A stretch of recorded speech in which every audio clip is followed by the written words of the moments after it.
जिन्होंने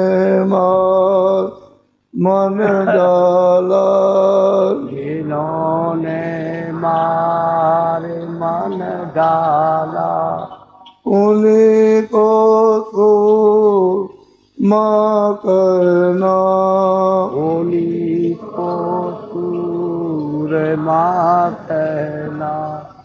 बड़ा बैरी ये मन घट में, बड़ा बैरी ये मन घट में, किसी काजी ना कटना, किसी का जीतना कठिना। पढ़ो तुम इसी के पीछे, पढ़ो तुम इसी के पीछे, और तब ही जतन तजना, और सबही जतन तजना।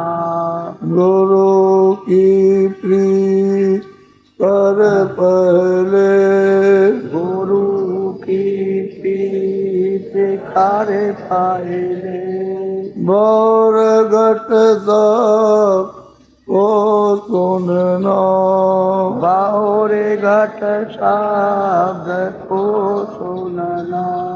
मान दो बात ये मेरी, मान दो बात ये मेरी, करे मत और कुछ जतना, करे मत और कछु जतना। हार जब जाए मन तुझसे, हार जब जाए मन तुझसे, चढ़ा दे तो को गगना, चढ़ा दे सुराते को गगना।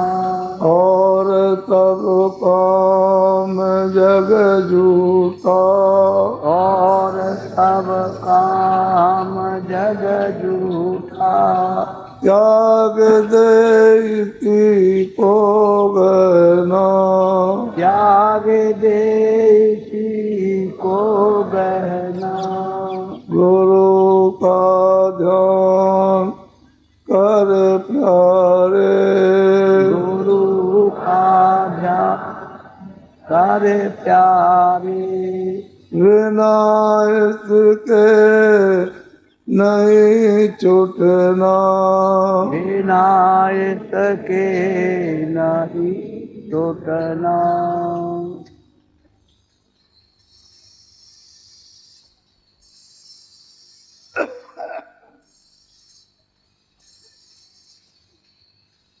जो तकलीफ हो रातों से, शारीरिक मानसिक परिवार की और इसकी उसकी जो आती है, ये कुछ पिछले प्रारब्ध और कुछ क्रियामान खराब कर, जिसकी वजह से ये सब आपसे आती है। महात्माओं के यहाँ उसकी कमी तो होती है, लेकिन जड़ से इसलिए नहीं बैठ सकते हैं कि विधान का उल्लंघन नहीं करना चाहिए।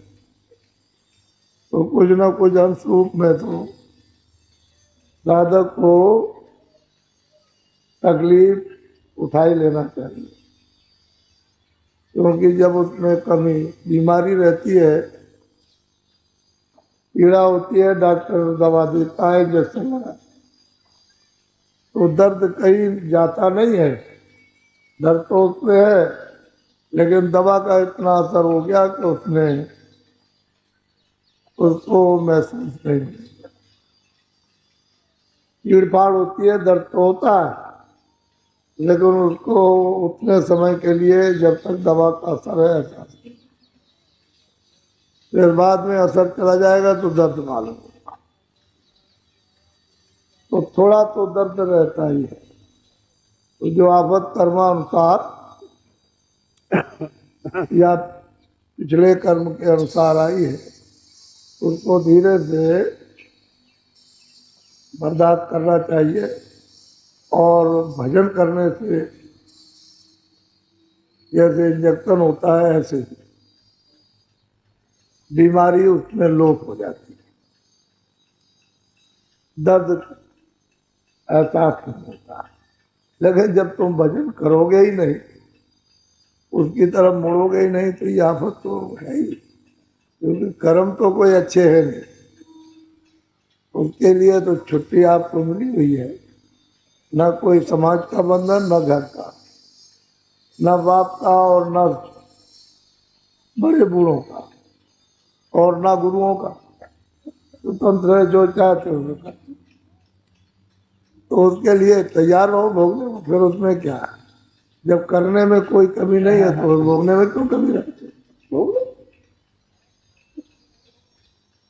महात्माओं के यहाँ कमी तो होती है, लेकिन यह है कि नियम इसलिए नहीं बिगाड़ते हैं कि वो जानते हैं। जानकार नियम को बिगाड़ता नहीं है, बस वो ये करते हैं कि उसमें साथ साथ सहूलियत हो जाएगी, और भजन के साथ में उसे मालूम नहीं होने देंगे, और धीरे से सफाई करा लेते हैं, कर देते हैं, करा लेते हैं। दोनों काम है, वो तो निमित्त मात्र रहता है, कर देते हैं और करा देते हैं। उसको भी मालूम रहता है कि तो हमने किया, उसको ये नहीं रहे कि हमने नहीं किया। करना चाहिए निमित्त मात्र, और उनको मदद करनी चाहिए। तो तुम लोग कुछ करना नहीं चाहते, खाली चिल्लाते रहते हैं, और जो बात कहते हैं वो सुनते नहीं। मैं तो ये देखता रहता हूँ कि जो बात कहता हूँ वो सुनता ही नहीं। यानी डॉक्टर अगर दवा भी दे तो सुनोगे नहीं, तो ये बताओ कौन सी दवा खाओगे? अपनी बात ये तो हम भी जानते हैं कि तुमने सब दवा खा ली, इलाज कर लिए, पैसा खर्च किया, परेशान हुए, वहां गए वहां, ये तो हमको भी मालूम। लेकिन अब ये है कि वो दवा जो वो दे उसे खा लो, तब उस पर विश्वास करो कि वह अच्छा ठीक है। अब इसकी मतलब यह है कि काम में लिया जाए, तो महात्माओं की दवा के साथ दीवार रहती है, उसमें काम होता है। तो तुम उसको पहले ही काट देते हो कि मैंने तो दवा खा ली, और मैंने तो 10 लाख रुपया खर्च किया है, 20 लाख किया, या 1 करोड़ कर दिया, तो फिर यहाँ क्या करने? यहाँ ये क्यों कहते हो भजन करो? फिर भजन करो कहने की क्या जरूरत? और दवा अगर कुछ ये करना है, कहना है, तो फिर जो कहे वो कर लो, वो नहीं करे अपनी पकाते रहे, आखिर तक चिल्लाते भागते रहते, चिल्लाते रहते, कोई बात नहीं सुनते। और बताओ अब इतना समय एक एक को कितना समझाया जाए, पागल हो रहे थे। और उनको मना किया जाए कि भाई देखो ऐसा काम मत करो जिससे ये दर्द उठे, तो वो मानते नहीं, वो आदत पड़ी हुई है उनकी, वो घूमते। तो भिन्न भिन्न रोग रहते। हम तो कहा करते थे कि ऐसे ऐसे रोग लोगों में फैलेंगे, हम तो 25 वर्ष से चला रहे जोरों, तुम सब कहना छोड़ दिया, तुम जानो तुम्हारा काम। कहते कहते कहते तुमने सुना नहीं, जाओ नहीं, ये हमने कहा, हमने कि दवा कुछ नहीं कर सकती, सब दवाएं फेल हो जाएंगी, सबको खा डालना, जितना तुम्हारे पास हो तो करते हैं, उसका कोई असर नहीं। और वही बात हो, तो यह है कि बात को माना, एक ही बात में सब कुछ। 100 बातें सुनाई तो क्या मानो, कौन सी बात मानो? एक बात उसको पकड़ लो बस, अब उसी में सब झटका लटका ठीक हो जाए।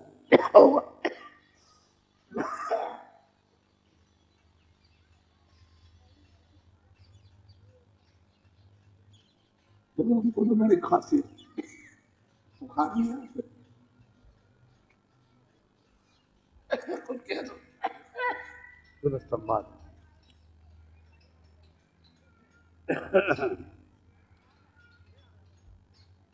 खोलो, चलने अरे वो खोलो ना उसको, हैं? उसको खोलो ना, सुनाई दे। अच्छा ये सब।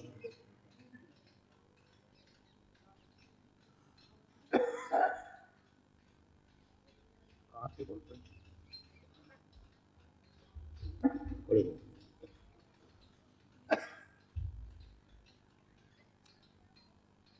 चलने की तो परिचया स्वामी से यो वचन उचारी।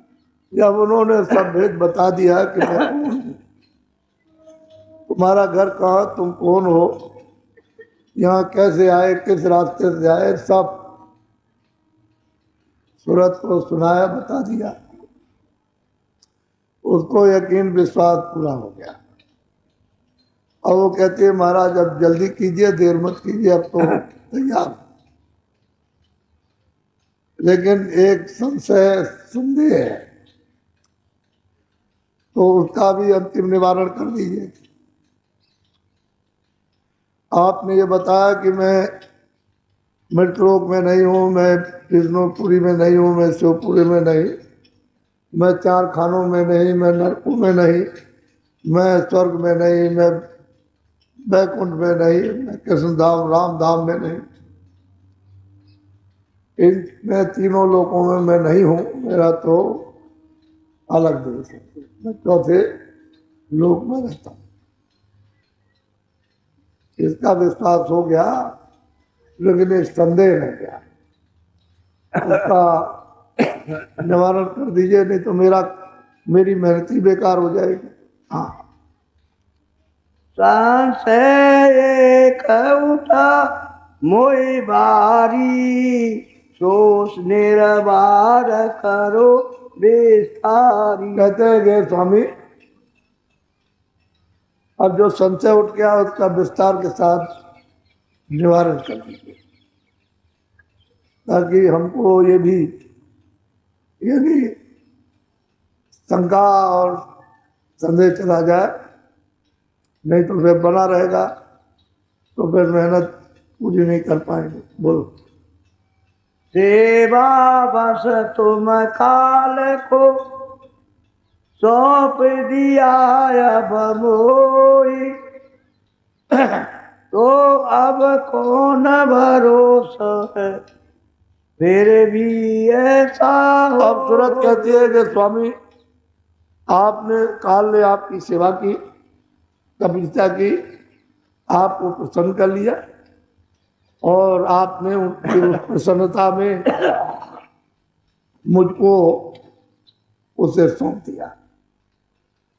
आप आए आप जगाने के लिए, चिताने के लिए कि भाई तुम्हारा ये घर नहीं है, ये परदेश है, और यहाँ नाना प्रकार की तकलीफ है, और तुम्हारा देश इतनी दूर है, उसका रास्ता ही है। तो अगर मान लीजिए मैं मेहनत करूं और वहां पहुंच जाऊं, तो आप मुझे फिर सौंप देंगे काल को। अब ये क्या भरोसा, क्या विश्वास है, क्योंकि आपकी मौज हो गई तो आपने दे दिया। यहाँ तो बहुत तकलीफ है, बहुत परेशानी, पीड़ा, चिल्ला रहे, कोई सुनवाई नहीं होती है, और फिर मैं वहां पहुंच गया तो मुझे फिर हवाले कर देंगे, तब मुझे और मारेगा, और मेरे साथ शक्ति होगी। बहुत प्यार से और सबके लिए वो पूछ रहे हैं कि जीव अगर मेहनत करें तो फिर अब भरोसा, विश्वास क्या है, आप फिर मुझे दे देंगे।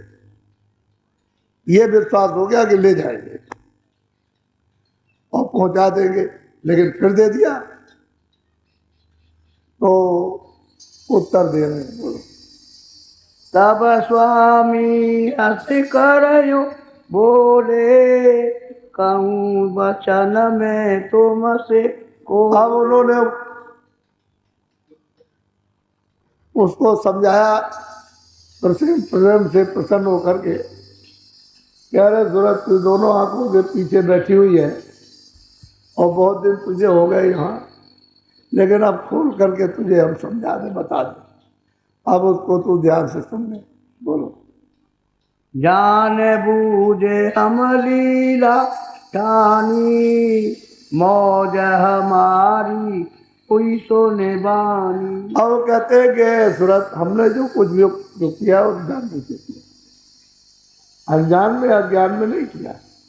ये जो लीला की, जो विस्तार किया है, जो अपने से अलग किया है काल को, और उसने तपस्या की है और उसको प्रसन्न करके जो मांगा है, तो हमने जानबूझ के रचना, अनजान में नहीं की। ये तो मेरी मौज हुई, और मेरी मौज को कौन टाल सकता है? मैंने ये विस्तार किया है जानबूझ करके। बोलो। काल रचाय हम जान बूझ कर, बिना काल नहीं को अब कहते हैं कि हमने जो भी काल को यहाँ भेजा, तो जानबूझ करके समझ के भेजा, क्योंकि बगैर उस काल के जीव को खौफ नहीं होगा, डर से आएगा। क्योंकि ये मसाला सब जाएगा बाहर गया, वहां तो मसाला अब है नहीं, रहेगा है नहीं, सब उसने मसाला अपने यहाँ से निकाल दिया, उसके सबसे नीचे सतह में था, यानी जितना भी रचना थी उसके नीचे ये सब था, आया सब वही से। तो उन्होंने इसको जब वो रचा उन्होंने, तो ये मसाला सब दे दिया, वहां निकाली तो कोई मसाला किसी तरह जाएगा। अब हमने समझ बूझ करके कहते रचा, और मतलब यह है कि काल को तुम्हारे सुपुर्द कर दिया, दे दिया मैंने तुमको। कदर दयाल नहीं बिना काल के। कहते हैं कि दयाल की कदर बगैर काल के नहीं। जब वो शक्ति करेगा तो आप उस दयाल की शरण में जाएंगे, वैसे नहीं जा सकते। जी वो मारता ना, बीजे मार तमाचा बच्चे के मारती है, तो उसको और कोई बुलाए कितना भी प्यार करे, उधर नहीं जाएगा, उसी के पीछे दौड़ेगा, मारेगी दौड़, उसी के पीछे दौड़ता है। तो कोई मारती है फिर उसी के पीछे दौड़ता है, तो उसी तरफ को आप दौड़ रहे हो, उसमें मार भी रहा, पीड़ा भी दे रहा, दर्द भी दे रहा, काट भी रहा, शक्ति दे रहा, सजा दे रहा, तरह तरह की बात के फिर उन्हीं भागे जा रहे। तो कहते हैं कि बिना काल के दयाल की तरह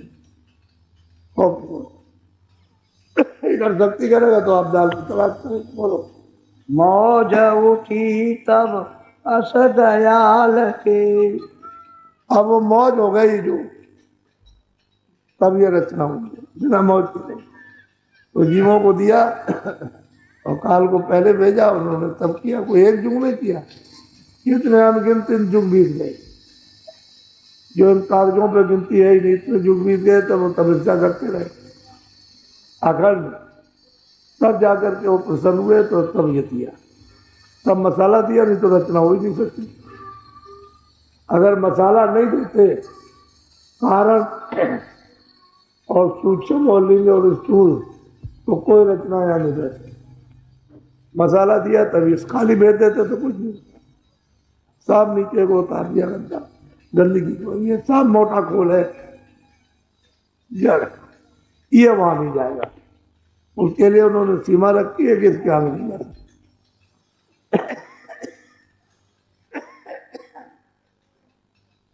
तो कहते हैं कि भाई हमने काल को समझ बूझ के रखा, तो क्यों शंका करती है? बोलो। दिया निकाल काल को वासे। अब वो कहते हैं स्वामी के सूरत, मैंने अपने हाथ से सतलोक से काल को निकाल दिया, अब ये वहां कभी नहीं जाएगा, वहां नहीं जा सकता।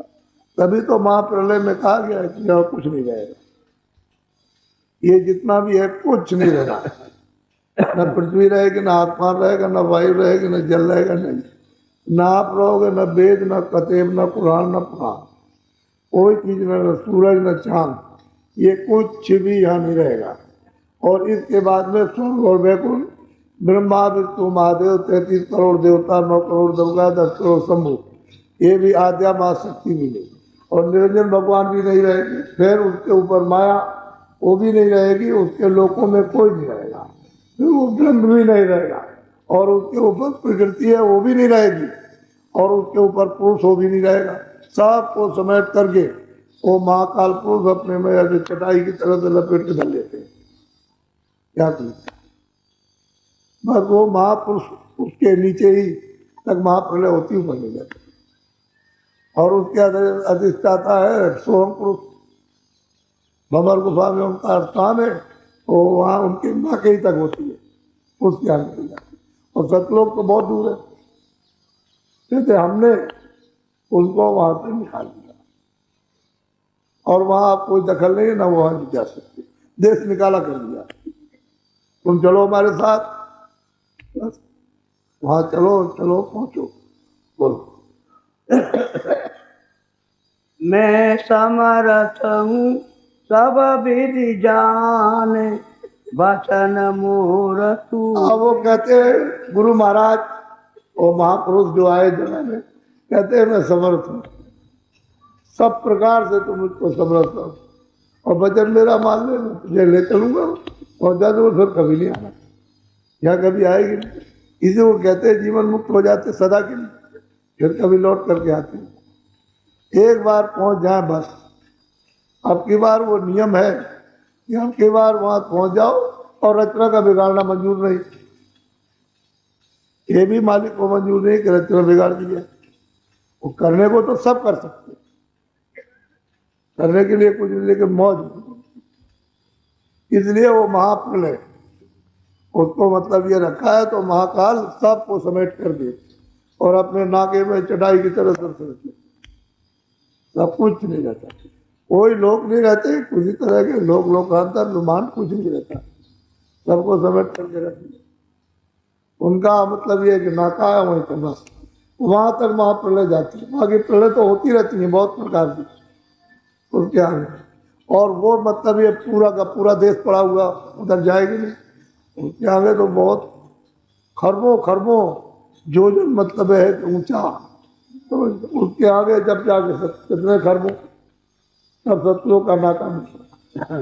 तो कहते हैं कि भाई मैंने निकाल दिया, तुम क्यों घबराते हो? उसका वहां कभी भी दखल नहीं हुआ, तुम चलो हमारे साथ, मैं समझ, तुम मेरा वचन मान ले। सही बात ये वचन मान लिया, इसको पहुंचा दिया, लेकिन वो सब प्रश्न आपके लिए हो रहा है। वो तो पहुंच गए, तब उसने जानबूझ करके प्रश्न किया, ये हो रहा अभी हित हो जाए, इसलिए प्रश्न कर रहे, इसको तो पहुंचा ही दिया उन्होंने। अभी तो सूरत प्रश्न करती है, नहीं तो उसे प्रश्न करना कहाँ है। जब उसने नीचे से ऊपर तक सब देखा तो इनके लिए भी कुछ होना चाहिए था कि इनको विश्वास हो जाए उन महापुरुषों का जो आते हैं जीवों को लेने के लिए। बोलो काल न पहुँचे उसी लोक में अब न करूं कभी ऐसा। अब वो महापुरुष कहते हैं कि काल कभी उस लोक में सतलोक में नहीं पहुंचेगा और मैं अब कभी ऐसी पहुंच करूंगा, ये मैं तुझे वचन देता हूं। यानी उस पुरुष का और महापुरुष का वचन पक्का, वो वही बोध है जो वहां से आता है, वही बोध है, वही उसकी सत्यता। तो कहते हैं मैं ऐसी कभी मौज नहीं करूंगा, तू अब की बार वहां पहुंच चल बस,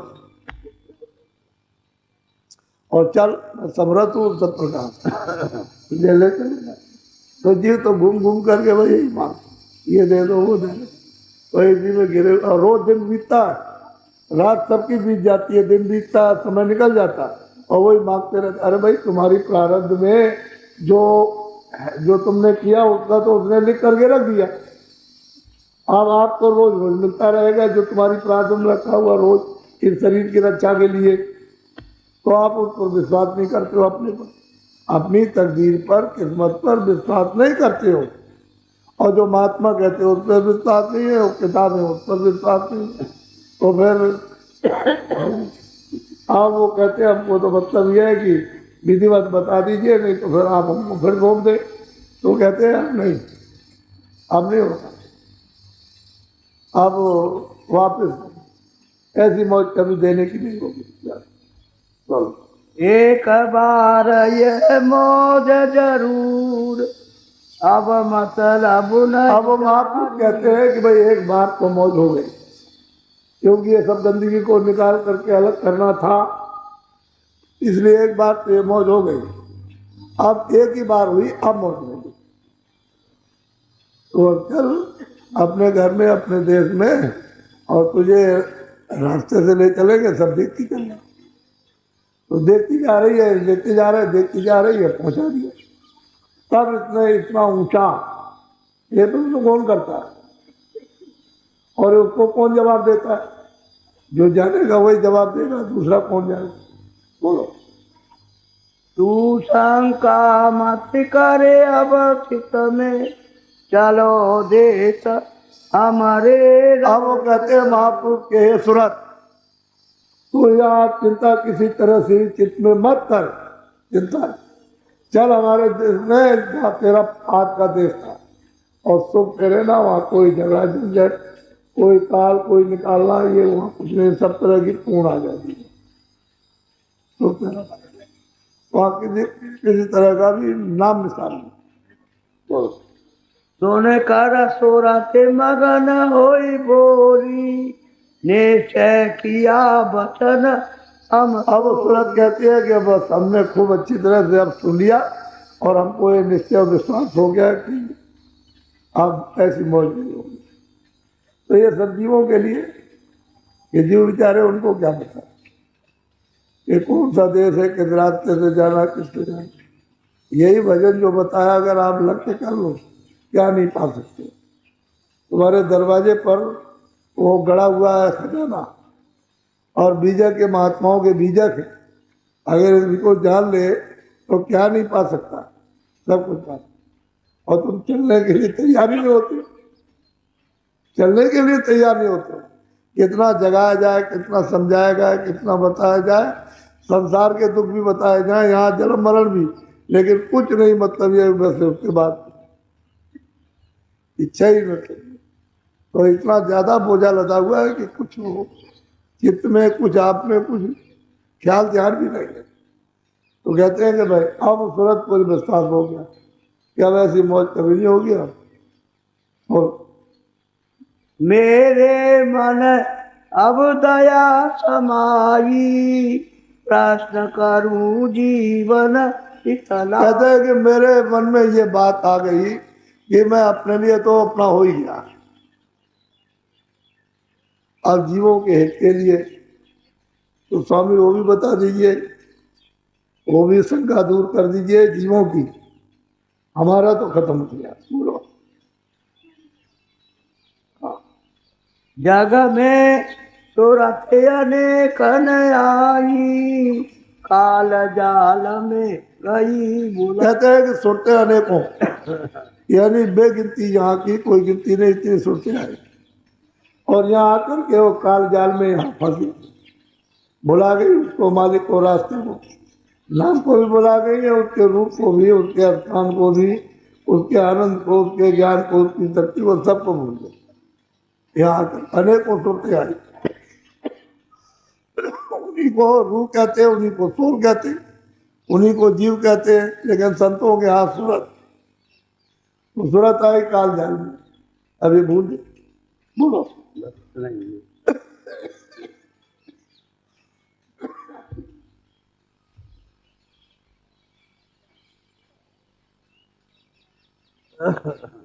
बोलो जय गुरुदेव। जय गुरुदेव। जय गुरुदेव। जय गुरुदेव। आज शाम को कितने आदमी जाएंगे, जरा हाथ उठाओ।